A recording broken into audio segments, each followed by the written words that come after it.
आप इस गद्दार बिशु की बातों में मत आइए। हम चुमचुम गैंग के आदमी गरीबों में दान करते हैं। इस बिशु ने हमें कई बार धोखा दिया है। आप इसकी बातों पर भरोसा मत करें। हवालात से एक गिरफ्तार गुंडा चिल्लाया।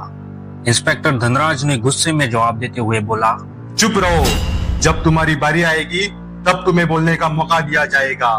मेरे सामने ज्यादा होशियारी दिखाने की कोशिश मत करो, समझे? तो बिशु, इतने सारे झूठ क्यों बोले? और सबसे जरूरी सवाल, चुमचुम गैंग के साथ तुम्हारा क्या रिश्ता है? बिशु ने जवाब देना शुरू कर दिया। साहब, जैसा कि इन लोगों ने कहा कि चुमचुम गैंग चोरी करके गरीबों में दान करता है, तो मैंने सोचा कि क्यों ना मैं भी इनमें शामिल होकर कुछ पुण्य का काम करूं। साहब, चुमचुम गैंग ने ही मुझे वो कोकापुर में घर तोहफे के नाम पर दिया था, ताकि मैं वहां कुछ गरीबों को लाकर उनकी सेवा कर सकूं।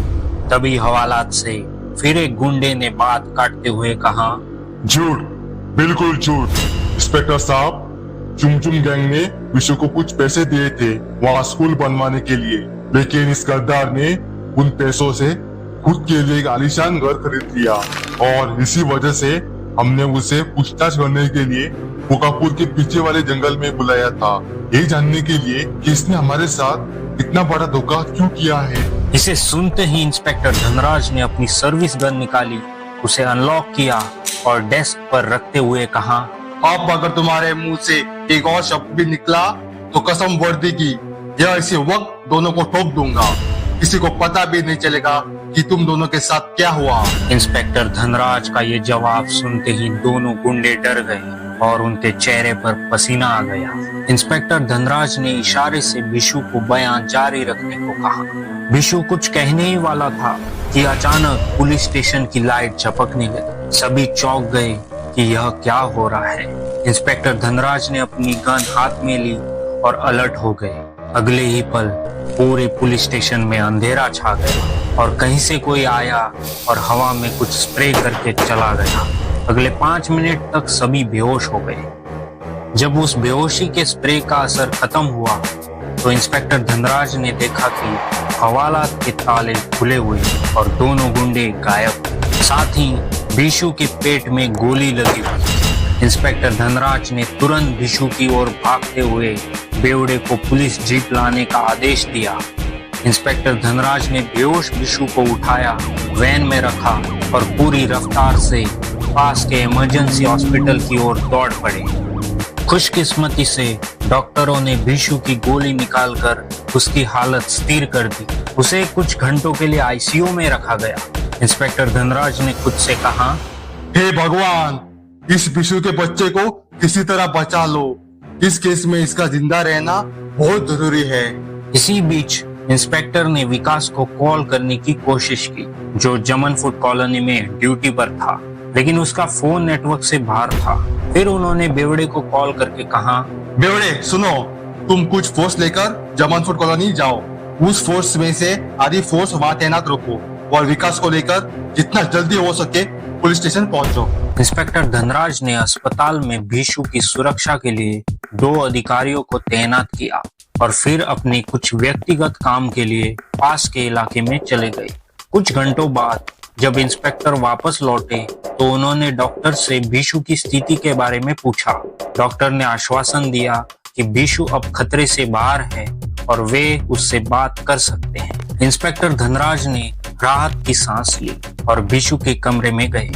दूसरी ओर बेवड़े अपनी फोर्स के साथ जमन फूड कॉलोनी पहुंचे और इंस्पेक्टर धनराज के कहने पर आधी फोर्स को कॉलोनी के चारों ओर तैनात किया। फिर वे विकास को बुलाने चले गए। उधर इंस्पेक्टर धनराज ने बिशु से केस के बारे में बातचीत करना शुरू की। इंस्पेक्टर ने कहा, तो बिशु, अगर तुम्हें ठीक लग रहा हो तो केस के बारे में थोड़ा बातचीत कर लेते हैं। क्या है ना कि वक्त थोड़ा कम है हमारे पास।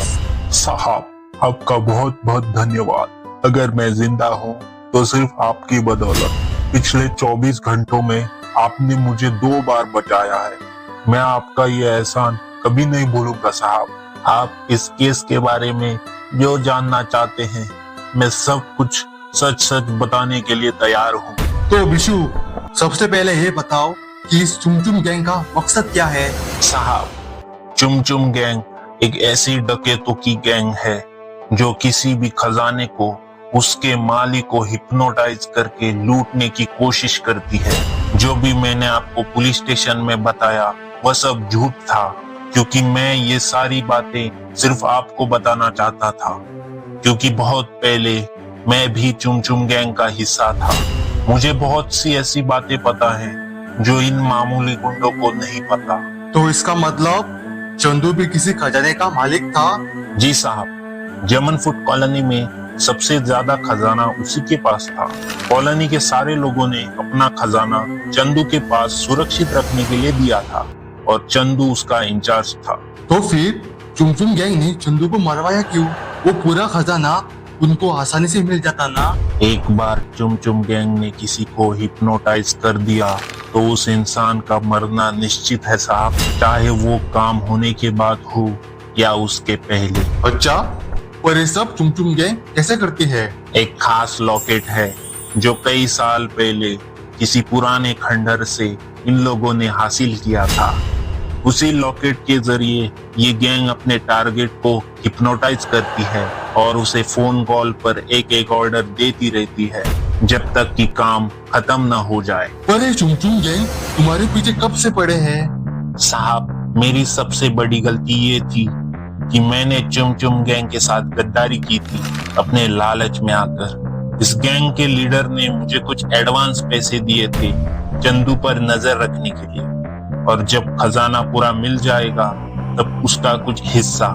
इसके बाद चंदू का खेल खत्म करने का काम मुझे ही सौंपा गया था, पर मैंने लालच में आकर उन पैसों को कोकापुर में एक खुफिया घर खरीदने के लिए इस्तेमाल किया, जहां मैंने सोचा कि कुछ अपने आदमियों को जोड़ूंगा और जमन फूड कॉलोनी का सारा खजाना मैं अकेला हड़प लूंगा बिना चुमचुम गैंग को बताए। तो इसका मतलब जमन फूड कॉलोनी में जो भी डरावनी चीजें हो रही थी उसके पीछे चंदू का ही हाथ था।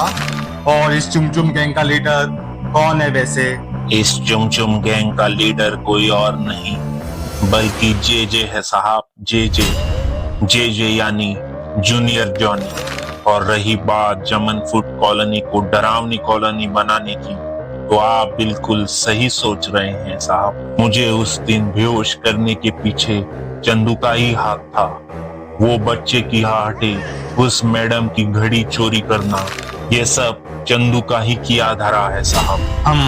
अब बहुत सारी चीजें समझ आ रही है। ये सारी सच्चाई अगर तुम पहले बता देते तो तुम्हारा ही हाल नहीं होता आज। खैर, देर से ही सही, तुम्हें अकल तो आ गई। अब कुछ दिन आराम करो, मैं मिलने आता रहूंगा। घबराओ मत, चुमचुम गैंग तुम्हारा कुछ नहीं बिगाड़ पाएगी। इस अस्पताल को स्पेशल प्रोटेक्शन मैं मेरी तरफ से जारी कर दूंगा। चलो मिलते हैं। इतना कहकर इंस्पेक्टर धनराज अस्पताल से जाने ही वाले थे कि अचानक उन्होंने देखा कि कांस्टेबल बेवड़े अस्पताल आ रहे हैं। इंस्पेक्टर धनराज ने पूछा, अरे बेवड़े, तुम यहाँ कैसे? तुम्हें तो पुलिस स्टेशन में मिलने को कहा था विकास के साथ। सब कुछ ठीक तो है ना? यस सर, सब कुछ ठीक है। मैं पुलिस स्टेशन ही गया था पर आप वहाँ नहीं मिले, इसलिए मैं आपको यहाँ मिलने चला आया। वो विकास। विकास? क्या हो गया विकास को? विकास थोड़ा अपने रिश्तेदार की शादी में गांव गया है साहब। उसने कहा है कि कल शाम तक वापस लौटेगा।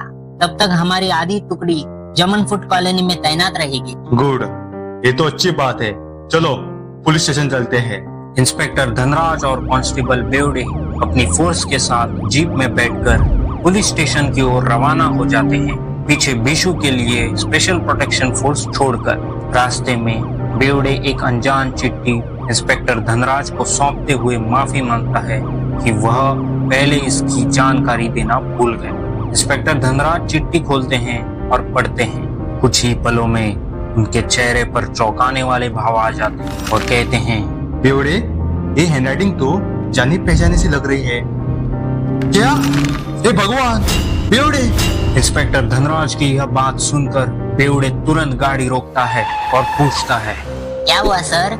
विकास किसी के शादी वादी में नहीं बल्कि चुमचुम गैंग के कब्जे में है।